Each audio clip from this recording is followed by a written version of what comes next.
ఇంతమంది చెప్తే నాకు పాయింట్ అయితే కనిపించలేదు. ఎవరైనా ఒక్కరు చెప్పండి ప్లీజ్, నేనేం మాట్లాడుతున్నా. Very good sir, thank you sir. Sir నాకు అది గుర్తుంది, మీరు వింటున్నారా లేదా, ఎంతవరకు ఎక్కిందని అడుగుతున్నా.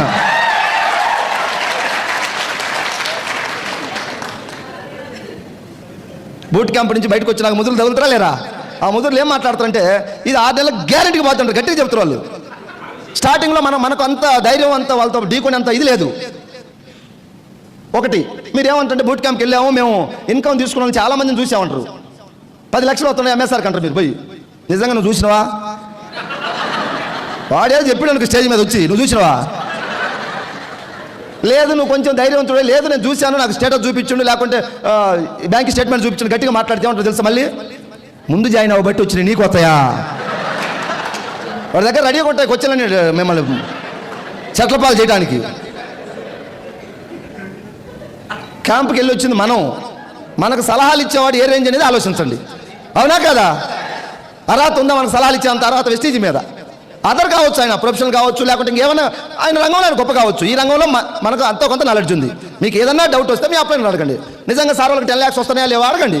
బ్యాంక్ స్టేట్మెంట్లు ఉన్నాయి పంపిద్దాం, టీడీఎస్ కడుతున్నాం పంపిద్దాం. దయచేసి మీకు కూడా ఇలాంటి వాళ్ళు తగులుతారు. ఎక్కడ తగులుతారు తెలుసా? బయట ఎక్కడో కాదు, మన ఇంట్లోనే తగులుతారు, గుర్తుపెట్టుకోండి. ఓకేనా?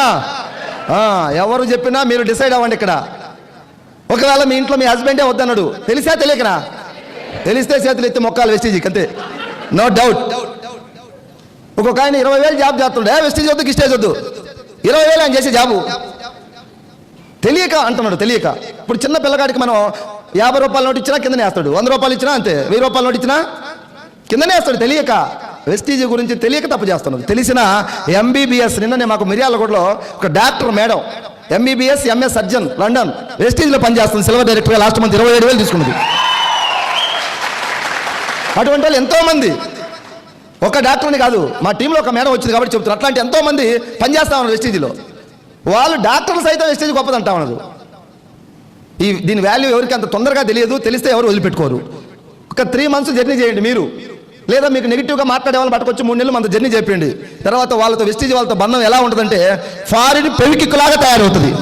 ఫారిన్ పెవికిక్ ఇది పట్టుకుంటే వదలదు. వెస్టీజీ అర్థమైతే నిద్ర రావట్లేదు సార్, 4 గంటలు పడుకొని లేచి మళ్ళీ పరిగెత్తుకుంటూ ఇక్కడికి వచ్చినాం. వెస్టీజ్ 10 మందికి మంచి చేయాలి, ఆ 10 మంది ఆనందం చూడాలి, తద్వారా మనకు రూపాయి వస్తుంది. ఇక్కడ మా స్వార్థం లేదు, మన వెస్టీజ్ వాళ్ళు పనిచేసే వాళ్ళు ఎవరు స్వార్థం లేదు. ఇక్కడ ఉంది, మనకు వస్తుంది, కింద వాళ్ళకి వస్తుంది. మీ సక్సెస్ మా సక్సెస్ ముడిపడి ఉంది. సార్ ఇంత ఇంత ఇంత గొప్ప వ్యవస్థ అసలు బయట మార్కెట్లో లేదు. ఎన్ని జిల్లాల నుంచి వచ్చినాం మనం ఇక్కడికి, ఎక్కడెక్కడ పుట్టామో, ఎక్కడెవరు ఏం చేసామో తెలియదు. అవన్నీ మనకి ఇప్పుడు అవసరం లేదు. ఇక్కడ ఓన్లీ మనకు సక్సెస్ ఒకటే కావాలి ఇప్పుడు. సార్ 1 yearలో సక్సెస్ మన ఇంటి పేరుగా మారాలి. దానికి ఈరోజే డిసైడ్ చేయండి.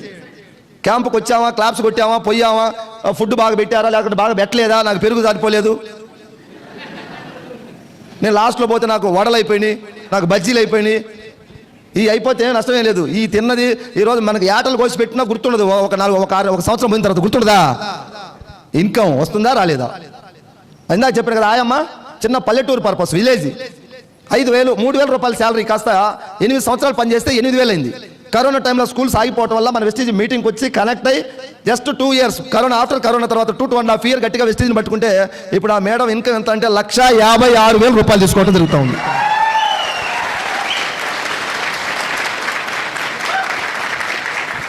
Thank you sir. వెస్టీజ్ గొప్పది. సార్ ఒక ఎంటెక్ చేసినాడు, ఎంబీఏ చేసినాడు, బాగా మార్కెట్ హెవీ స్కిల్స్ ఉన్న వాళ్ళు సక్సెస్ అయినంటే పెద్ద గొప్పతనం కాదు. ఆ మేడం బైక్ లేదు, బైక్ రాదు, ఒక స్పిరులినా నోని సప్లిమెంట్స్ గురించి చెప్పలేదా? ఒక వ్యవస్థలో నిలబడటం వల్ల 1,56,000 తీసుకొని రీసెంట్గా మేము ఎక్కడికి వెళ్తుంటే నా కార్లో కూర్చుంది. చెప్పా, మేడం మీ శాలరీ ఎంత అంటే 6,000 8,000 కదా అప్పట్లో, 1,56,000 వస్తున్నాయి, సరిపోతాయి, సర్దుకుంటారా మీరంటే డిసెంబర్కు నాకు 3 లక్షలు కావాలి సార్ అంటుంది. మనిషి నిరంతరం అభివృద్ధి వైపు ప్రయాణించాలా? సార్ నాకుంది, ఉన్నదాన్ని చూసి మురిసిపోవడానికి లేదు, గుర్తుపెట్టుకోండి. మీకు కారు ఉంది, జాబ్ ఉంది, నెలకు 1 లక్ష వస్తున్నాయి, అదే ఫైనల్ కాదు. 1,00,000 ఫైనల్ అనుకుంటే మరి 10-11 లక్షలు వచ్చే వాళ్ళు ఏం చేయాలా? 46 లక్షలు వచ్చే మన గురువు గారు సుబ్బయ్య శెట్టి సార్ ఏం చేయాలా? సిద్ధార్థ్ సింగ్ కోటి పైబడి నెలకు తీసుకున్న సిద్ధార్థ్ సింగ్ ఏమవ్వాలి? ఈ దేశాన్ని సాకేంత ఉన్న రిలయన్స్ వాళ్ళు ఏం చేయాలి? 10 దుప్పట్లు కప్పుకొని బెడ్షీట్లు కప్పుకొని పండుకోవాలి రిలయన్స్ వాళ్ళు అయితే. సూర్యుడు నిద్ర లేకముందే లేచి పని చేస్తున్నాడు. ఏం సార్ రిలయన్స్ వాళ్ళు కూడా పడుకోండి ఉండదా? పేదరికంలో ఉన్న మనమే మారకపోతే వందల వేల లక్షల కోట్లు ఉన్న వాళ్ళు 5 గంటలకు 50 సంవత్సరాలు ముఖేష్ అంబానీ చరిత్రలో నిద్ర మంచంలో ఎప్పుడు సూర్యుడు చూడలేదంట ఆయన. అంటే సూర్యోదయానికి ముందే లేచి పని చేస్తున్నాడు. ఏమన్నా వాళ్ళ ముఖేష్ అంబానీ వాళ్ళ నాన్న ధీరుభాయ్ అంబానీ ఏమన్నా డబ్బులు కట్టుకొని పోయిన పైకి? రేపు ఏమైనా కట్టుకొని పోతాడా? మరి ఎందుకు పని చేస్తున్నట్టు? మరి మనం ఎందుకు సంతృప్తి చెందున్నాం? ఆయనకు ట్రైనింగ్లు ఇచ్చిండ్రు, మైండ్ సెట్ మారింది, ఆయనకు ఒక డ్రీమ్ కోసం పనిచేస్తున్నాడు. మనం ఏమో ఉన్నదాన్ని చూసి మురిసిపోతా ఉన్నాం. నాకు job, I have a job. Car owner నేను. ఏ కారు ఓనర్ నువ్వు? ఇంత ఆల్టో కార్లు, మారుతి స్విఫ్ట్ డిజైర్లు కూడా కొనుక్కొని కారు ఓనర్ అంటే అదే నా కారు. కియా సెల్టాస్ బయట పెట్టిన 20 లక్షల కారు. నాకు అది దాంట్లో కూర్చున్నప్పుడల్లా నాకు ఒక ఆటోలో కూర్చున్న ఫీలింగ్ ఉంది. చాలా మందికి అబ్బా కియా సెల్టాస్ అంటారు. ఏ సెల్టాస్ రా? ఇది కాదు, దీని అమ్మ ఉంది ఇంకా పైన 1,30,00,000 డిఫెండర్ కార్ తీసుకోబోతున్నాం ల్యాండ్ రోవర్లో. జీవితం అంతే నిరంతరం అప్డేట్ అవుతూ ఉండాలి మనం. సార్ మాట్లాడలే ఎదగాల. మనిషి బండి చక్రం నుంచి అణుబాంబు దాకా ప్రయోగాల ద్వారా సృష్టించిన తయారు చేసిండ్రు. పడుకున్నదా? పరిశోధన జరుగుతున్నాయా లేదా? మరి నువ్వు ఇంత జాబ్ కొట్టి ఇంత ఒక ఇల్లు కట్టుకున్నామంటే సక్సెస్ అయిపోయినావా? ఇల్లు ఇంకా డెవలప్ అవ్వు. బాగా నీకు డబ్బులు ఎక్కువైతే నలుగురికి మంచి చేయి. 10 మందికి అన్నం పెడితే దేవుడు అంటే ఈరోజు అవునా కదా?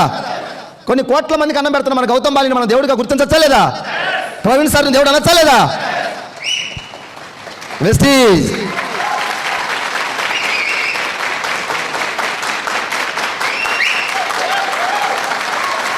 Thank you. నిజంగా నేనైతే పూర్వజన్మ సుకృతంగా భావిస్తున్నాను వెస్టీజ్ దొరకటం. నేను 2017లో ఈ కంపెనీలో జాయిన్ అయ్యేసరికి నాది పాత ప్లాటినా బైక్, బజాజ్ ప్లాటినా బైక్ మీద ఉండేటోడిని. 2,000 రూపాయలు ఇల్లు కిరాయి కట్టలేక ఓనర్ ఫోన్ చేస్తే లిఫ్ట్ చేసేటోడు కాదు. పొరపాటున కనిపించినప్పుడు ఏమయ్యా ఫోన్ లిఫ్ట్ చేసి అంటాడు.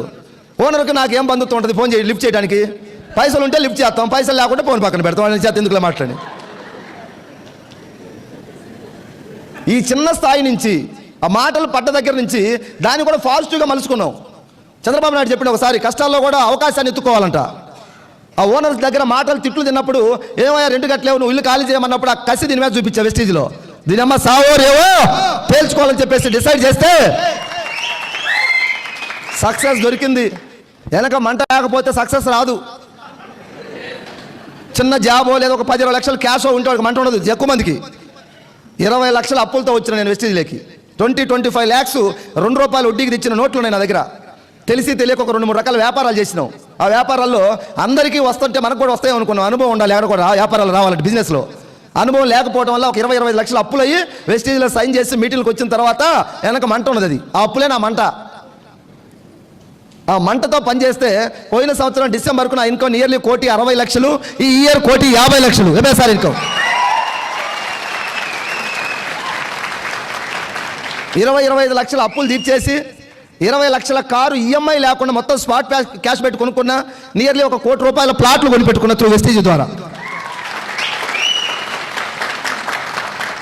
ఇదంతా కూడా ఇప్పుడు సాధించింది మా దృష్టిలో చాలా లిటిల్ బిట్ చిన్న సక్సెస్. చేయాల్సింది ఇంకా చాలా ఉంది. ఇంకొక 1 or 2 years తర్వాత నెక్స్ట్ ఈ డిసెంబర్ లోపు 1,35,00,000 రూపాయల కారు డిఫెండర్ ల్యాండ్ రోవర్ కంపెనీలో కారు తీసుకోవడానికి మైండ్ సెట్ చేసుకొని వర్క్ చేస్తా ఉన్నా. మళ్ళీ నెక్స్ట్ బూట్ క్యాంప్ అంటూ పెడితే ఆ కారు తీసుకొని వస్తాం. వెస్టీజ్ వాళ్ళు చెబితే జర్రా లేట్ కావచ్చు, రావటం మాత్రం రాననుకున్నారా రాలేననుకున్నారా? రావటం పక్కా. కొత్తగా వచ్చిన వాళ్ళకి ఈ మాటలు ఏంటంటే జర్రా ఏదో, ఎందుకంటే వాళ్ళు ఇంకా మన పార్టీలో పూర్తిగా కలవలే. మన పార్టీలో కలవని వాడికి ఇంకా అట్లే ఉంటుంది. మరి జగన్మోహన్ రెడ్డి 150 సీట్లు వస్తాయన్నప్పుడు తెలుగుదేశం వాళ్ళకి ఎట్లా ఉంటుంది? అది వీళ్ళు ముఖం వచ్చినప్పుడు చూద్దామని అన్నారు. వచ్చినా రాలేదా? వాళ్ళ పార్టీ వల్ల కొంతమందికి నమ్మకం ఉంటుంది. అట్లా నిండా మాతో కలిస్తే ఈ మాటల మీద పాజిటివ్ వస్తుంది. మా లీడర్లు అడగండి వస్తుందా రాదా కారు అని. కారు కాదు విమానం వస్తుందన్నా వస్తుందంటారు అంతే. వాళ్ళు పాజిటివ్ మైండ్ నిండుంది. మీకు ఏది చెప్పినా నెగిటివ్ కనపడుతుంది. ఎందుకంటే మీ పాత్ర ప్రతిపక్షంలో ఉన్నారు. ఇప్పుడు దయచేసి బూట్ క్యాంప్ అయిపోయేసరికి అధికారంలో కలవాలా, అధికార పార్టీ కండవ కప్పించుకోవాలి. ఎందుకంటే అధికార పార్టీలు ఉంటే టిక్కెట్లు వస్తాయి, కార్పొరేషన్ పదవులన్నీ వస్తాయి. పదవులు టికెట్లు రాకుంటే పోలీస్ స్టేషన్ దగ్గర పనులన్నీ అవుతాయి. No doubt at all. వెస్టీజ్ పార్టీ 20 సంవత్సరాల నుంచి అధికారంలో ఉంది. దీనికి అధికారమే తెలుసు కానీ ప్రతిపక్షం లేదు తెలియదు. ఇది సార్ ఇలాంటి పార్టీలోకి మీ అందరూ కూడా మనస్ఫూర్తిగా రండి. ఇది ఒక ప్రజాసేవలాగా చేద్దాం. తెలంగాణ ఉద్యమంలో ఎలా పోరాటం చేసాం అలా పోరాడదాం. పేదరికం మీద ఈ పోరాటం ఉంది. సార్ ఎంతో మందిని చైతన్యం చేద్దాం, గెలుద్దాం. వాళ్ళు చైతన్యం చేసి వాళ్ళని గెలిపిద్దాం. దీని ఒక ఉద్యమ స్టైల్లో వర్క్ చేద్దాం. ఏదో నాట్ ఓన్లీ డబ్బు బిజినెస్ కాదు ఇది, 10 మందికి సేవ. ఆ సేవా భావం నీళ్ళు అలవర్చుకో. కొన్ని వేల మంది మిమ్మల్ని చేతులెత్తి మొక్కుతారు మీరు సక్సెస్ అయితే. ప్రవీణ్ సార్ నేను ఒక మాట చెప్పిండు, బయట ఒక డాక్టర్ బాగా ఇన్కమ్ సంపాదిస్తే ఎవరికి హెల్ప్ అవ్వదు, ఆయన సంపాదిస్తే. ఇంకొక అడ్వకేట్ బాగా సంపాదిస్తే ఎవరికి హెల్ప్ అవ్వదు. ఒక నెట్వర్క్ మార్కెటింగ్ ఎదుగుతున్నాడంటే తన చుట్టూ ఉన్నటువంటి వ్యక్తులు కూడా నేర్పిస్తా ఉన్నాడు అంతే. అది ఒక మార్కెటింగ్లోనే ఉంది.